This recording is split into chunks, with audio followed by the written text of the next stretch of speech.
Halo semuanya, selamat datang di segmen analisa. Sepertinya sebagian masyarakat Indonesia ada yang memiliki kualitas hati yang kurang begitu baik. Kenapa? Karena salah satu melihat kualitas hati seseorang tentunya tidak bisa kita lihat ya, hanya Tuhan yang tahu. Tetapi beberapa indikasi diantaranya adalah apabila kita melihat orang lain bahagia, lantas kita merasa cemburu, emosi, kebakaran jenggot, itu salah satu indikasi yang cukup kuat bahwa dia kualitas hatinya agak sedikit dipertanyakan. Ini mengenai Bunda Korla teman-teman ya. Kita ketahui ada yang pro dan kontra. Yang salah satu cukup janggal adalah mengenai Farhad Abbas, seorang pengacara. Kok dia punya waktu ya untuk ngelaporin Bunda Korla? Dia sudah mengatakan bahwa dia dan jajarannya sudah melaporkan Korla ke kepolisian dengan pasalnya adalah apa ini ya? Undang-Undang ITE teman-teman. Undang-Undang ITE ayat 1 pasal 27 dengan ancamannya adalah 6 tahun penjara. Ini kenapa sih kok sebegitu banget dan dikatakan bahwa kepolisian harusnya segera mencekal Korla agar tidak pergi ke luar negeri karena kalau dia pergi ke luar negeri takutnya nanti dia ganti kewarganegaraan akan tidak bisa dieksekusi di Indonesia. Kenapa sih Farhad Abbas Anda memiliki kemampuan dalam dunia hukum tetapi disalahgunakan? Well, sebenarnya apa permasalahannya di sini? Sebelum kita dengarkan keterangan Bunda Korla nanti, Bunda Korla juga sudah mengatakan mengadres ya apa yang disampaikan oleh Farhad Abbas ini. Permasalahannya menurut Farhad Abbas adalah dia itu teriak-teriak dengan kata-kata kotor begitu. Itu tidak sesuai dengan Pancasila dan hukum, melanggar ketertiban umum. Ini adalah langkah kami. Pasal 27 ayat 1 Undang-Undang ITE itu intinya adalah mengenai kayak aksi pornografi ya teman-teman, atau porno aksi yang disebarluaskan dan sebagainya. Tetapi gini deh, ini kan bagian yang menurut aku cukup janggal. Kenapa sih kita harus ngurusin moral orang lain? Ya kita tidak bisa menutup mata. Memang ada bagian pada saat Bunda Korla live, ada kata-kata yang tidak pantas diucapkan di TV. Tetapi kan pada kenyataannya manusia, kita sering kok ngomong hal seperti itu, jujur aja. Kayak aku juga dengan temanku yang dekat ya, sahabatku juga beberapa kali mengucapkan kata-kata binatang, bercandaan begitu. Kan yang penting itu konteksnya, dan memang Bunda Korla karakteristiknya seperti itu. Korla itu live bukan setahun 2 tahun ya, bahkan seperti aku bilang ya, beberapa waktu lalu sebenarnya Bunda Korla juga sempat memberikan pesan ke Instagramku waktu dia menggunakan yang Instagramnya Korla underscore yang 1 ya kalau nggak salah ya.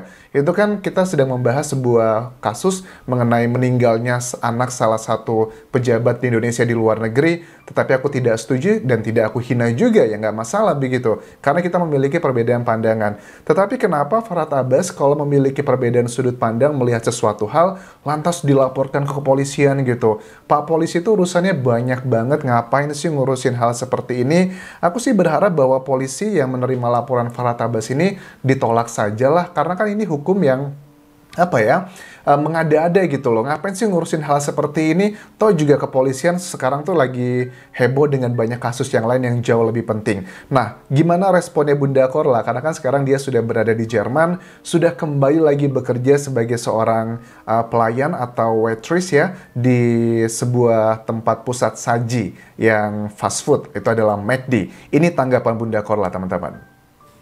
Gini Kak, aku bukan orang yang suka cari ribut. Ya, kalau aku nggak mikirin izin tinggalku, kalau aku nggak mikirkan perjuangan aku tinggal di Eropa, kalau aku nggak mikirkan izin kontrak aku kerja di McDonald, ladenin kau. Iya sih, aku juga paham banget lah. Karakteristiknya Bunda Korla ini tipe orang yang kalau dicubit, dia akan membalas mencubit. Tetapi karena selama dia di Indonesia kan dia banyak urusan kerja ya, which is itu aku sangat respect dan juga support banget. Karena ya namanya juga lagi viral, memanfaatkan orang membayar, dia juga mereka terhibur ya, itu hal yang wajar sekali. Selama di Indonesia dia bekerja, syuting, konser, TVC, iklan, dan sebagainya. Jadi jangan diladeni hal-hal seperti itu. Juga untuk Farhad Abbas, apakah yakin Anda itu lebih suci dari Bunda Korla? Ya, jangan sampai hanya karena melakukan dalam tanda kutip ya, dosa berbeda, lantas kita merasa lebih suci begitu. Bahkan Bunda Korla juga bilang bahwa sebenarnya dia pernah ketemu nih, pernah hadir di acaranya Farhad Abbas dengan Nia dan Niati gitu pada saat mereka masih menikah. Sekarang kan sudah bercerai ya. Di tahun 2003, dia mengatakan saya adalah perempuan yang terseksi saat itu. Kenapa Anda nggak melaporkan saya saat itu?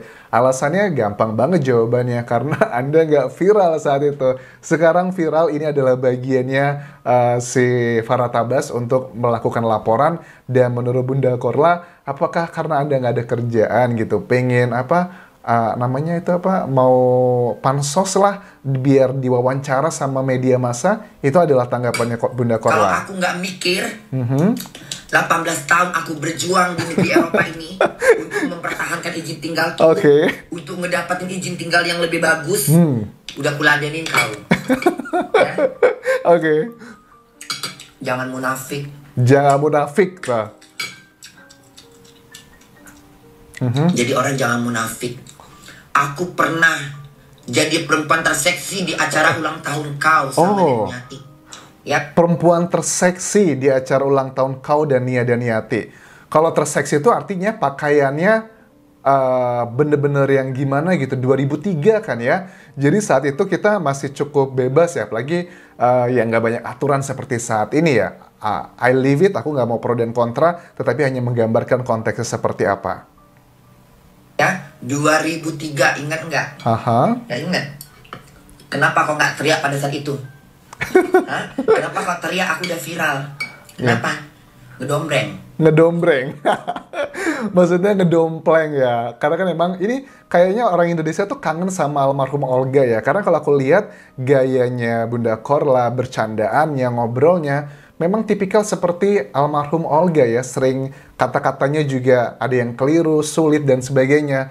Which is itu menjadi salah satu alasan dan juga make sense kenapa Bunda Korla begitu viral sekarang, walaupun dia sudah bertahun-tahun senang live. Di YouTube-nya juga ada, Instagram, Facebook juga ada dulu-dulu. Sudah sering mondar-mandir di sosial media, tetapi baru kali ini dia benar-benar sampai ke puncaknya begitu. Ini adalah salah satu simbol kerinduan kita dengan masyarakat Indonesia ke mendiang almarhum Olga ya, gaya bercandaannya. Terlepas ada pro dan kontra. Juga kita orang Indonesia tuh kangen sama hal-hal yang sifatnya yang apa adanya begitu. Bahkan kan kita juga lihat ya, ada momen, ini video lama ya, setahunan yang lalu pada saat Bunda Korla itu kesulitan ekonomi. Dia mengakui mendapatkan bantuan dari pemerintah Jerman untuk biaya hidupnya sehari-hari. Di situ dia baru keterima kerja di McD sebagai seorang pelayan. Itu pun dia men-share, live di nggak tahu Instagram atau Facebooknya saat itu. Dia menceritakan bagaimana bahagia dia, walaupun sebagian orang bilang ada yang nyinyir kan ya.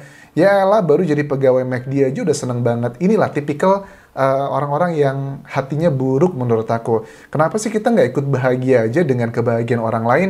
Ada juga nih misalnya, ya elah baru jalan-jalan ke Bali aja seneng banget. Aku sih udah lebih dari ini. Jangan pernah mengecilkan orang lain hanya seperti itu. Kalau memang dia bahagia dengan menjadi seorang pelayan, dengan gaji seperti itu, dengan jalan-jalan mungkin cuma ke Bali dan sebagainya, ya so what gitu loh. Kenapa sih kita harus membandingkan dengan diri kita kebahagiaannya? Itu adalah salah satu ciri-ciri orang yang kualitas hatinya harus dipertanyakan. Nah, ini mengenai si Farah Tabas yang menurut aku dia mengada-ada aja. Dan aku yakin sekali kalau kepolisian Indonesia sehat pikirannya, dan sehat pikiran itu artinya melihat alat buktinya dengan jelas. Karena untuk melaporkan seseorang, semua orang tuh bisa ya. Yang penting ada 2 alat bukti yang kuat. Alat bukti itu ada 5, keterangan saksi, keterangan ahli, keterangan terdakwa, petunjuk, dan juga surat. Tetapi kontennya dilihat dulu. Mungkin Farah Tabas melaporkan dengan rekaman-rekamannya Bunda Korla dan juga keterangan saksi. Ya harus dilihat kontennya dulu secara kualitatif. Apakah ini melanggar Undang-Undang ITE, siapa yang dirugikan, dan sebagainya. Kalau ngomongin soal moral, please lah. Moral itu adalah urusan kita ya sama diri sendiri, sama Tuhan. Toh juga seperti aku bilang, orang tuh nonton Bunda Korla bukan untuk mendapatkan hiburan yang plus-plus gitu ya. Berbeda dengan nonton yang sebagian orang nonton TikTok, cewek-cewek seksi, goyangan sana-sini. Itu kan jatuhnya ke hasrat. Tetapi kalau Bunda Korla, aku yakin sekali mayoritas orang nonton Bunda Korla bukan untuk melakukan hal-hal yang sifatnya ke sana. Nggak tahu kalau Farah Tabas mungkin lihat Bunda Korla live, langsung terangsang begitu. Ya, I don't know, everyone has different taste, has different response, dan itu harusnya nggak usah diatur ke dalam undang-undang lah ya, karena terlalu banyak urusannya Pak Polisi begitu.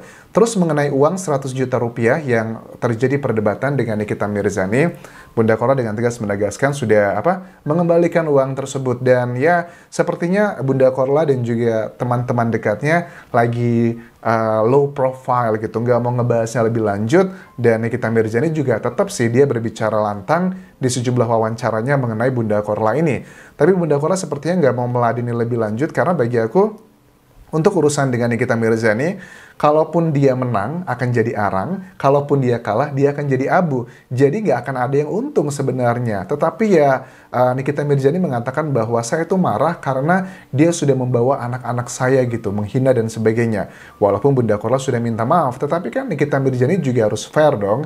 Memang kita harus akui setiap orang itu punya sensitivitasnya di bagian-bagian tertentu. Misalnya bagi Nikita Mirzani, kalau ngomongin anak hina, saya nggak ada ampun. Mungkin juga sama Bunda Korla, mungkin bagi dia juga sama kalau orang sudah ngomongin masalah jenis kelamin atau urusan yang berhubungan dengan uang atau apapun, itu adalah bagian tersensitif saya. Jadi menurut aku dua-duanya sama-sama sudah menyinggung hal-hal yang sensitif, yang subjektif di bagian kedua orang tersebut. Well, memaafkan atau tidak memaafkan itu adalah urusan mereka, tetapi karena sudah menjadi pembahasan nasional, bagi aku juga harus fair gitu melihatnya. Kalau memang Nikita Mirzani merasa tersinggung dengan membawa anak-anaknya, bagaimana dengan Bunda Korla? Apakah Bunda Korla tidak sangat tersinggung dengan apa-apa yang telah disampaikan oleh Nikita Mirzani? So, that's it yang bisa aku update mengenai perseteruan Bunda Korla. Dan sekarang Bunda Korla sudah berada di Jerman, kembali lagi sebagai seorang pelayan di McD. Dan diketahui juga Bunda Korla kan baru saja dalam tanda kutip diusir dari rumahnya, dan sekarang dia tinggal numpang di tempat temannya. Well, wish you all the best untuk Bunda Korla, karena kita sesama diaspora. I know what you feel, karena kalau kita tinggal di luar negeri itu tantangannya banyak banget. Nantilah kapan-kapan kita bercerita lebih dalam, tetapi I can say that yang struggle-nya dihadapi Bunda Korla itu tidak gampang. Dia sendirian, sebatang kara, dan semuanya, which is itu adalah pilihan hidupnya setiap orang. Karena dari sini kita bisa menilai kebahagiaan seseorang itu tidak hanya bisa dinilai dari materi saja. Walaupun di Indonesia Bunda Korla bisa mendapatkan ratusan juta dalam minggu, dalam beberapa hari gitu, tetapi tetap memilih Jerman karena ada bagian hal-hal yang bisa memuaskan hati seseorang yang tidak bisa dinilai hanya dari nominal angka seperti itu.